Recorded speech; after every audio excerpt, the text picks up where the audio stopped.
Islam itu untuk semua. Jadi ya cuma karena di depan saya jenengan ya seakan-akan jenengan korbannya.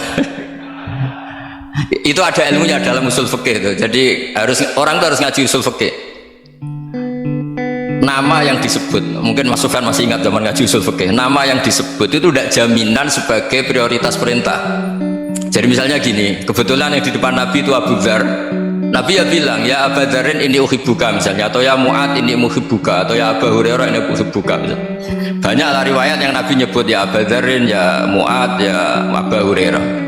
Kemudian misalnya Nabi meneruskan khitab, ini uhibbuka, saya mencintai kamu, fakul dubur sholatin, atau sebagian riwayat disebut fala tada'anna dubura kulli sholatin Allahumma inni ala dzikrika wa syukrika wa husni ibadatik. Saya mencintai kamu, siapa saja, Mu'ad bisa, Abu Dzar bisa, siapa.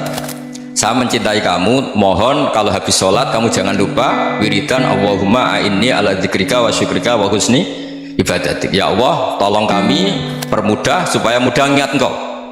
Anda tidak bisa mentang-mentang, wong nama saya Parmin, nama saya Purnomo, itu yang diperintahkan Mu'ad misalnya. Jadi yang disebut satu, tapi khitab itu untuk siapa saja.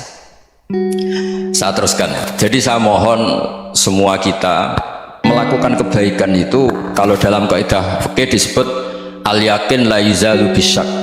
Banyak kebaikan yang kebenarannya itu 100%, tidak punya efek samping ke pihak lain, ke kelompok lain, ke komunitas lain. Itu tadi misalnya Anda makan dan itu murah sekali, hanya butuh satu piring, setiap punyaan kamu muji Allah, setiap minum kamu muji Allah. Itu redaksinya Rasulullah SAW disebut Allah sangat ridho ketika seorang hamba makan kemudian dia memuji Allah, atau minum kemudian dia muji Allah. Logikanya gampang, negara seperti ini yang kamu harapkan bentuknya kayak apa, mertua, ipar, komunitas, tetangga, itu nyata terjadi itu kan belum pasti. Sementara yang mesti terjadi adalah kamu butuh makan, kalau tidak mati, butuh minum, kalau tidak mati, butuh bumi yang nyaman ditempati, kalau tidak kita juga mati. Sebab itu Allah kalau menyebut nikmatnya itu hal-hal yang keseharian. Alladzi at'amahum min ju'. Allah itu siapa? Allah itu yang menciptakan kamu bisa makan, tidak berlebihan. Allah itu yang menciptakan kondisi sosial itu ideal. Zaman Nabi itu ya ada orang munafik, orang-orang pilihan Allah itu juga diuji orang sekelilingnya yang macam-macam.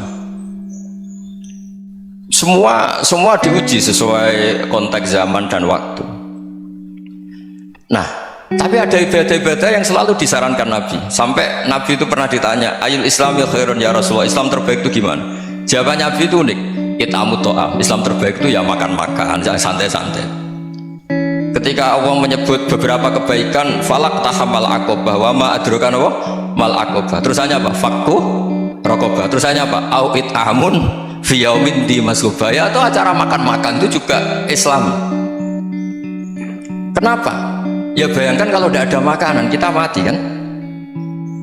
Kondisi sosial tidak ideal tuh Anda masih gak apa-apa, tapi kalau Anda tidak makan, Anda tidak minum, kamu punya istri cerewet masih bisa hidup, punya mertua cerewet masih bisa hidup, tapi kalau tidak makan bisa mati.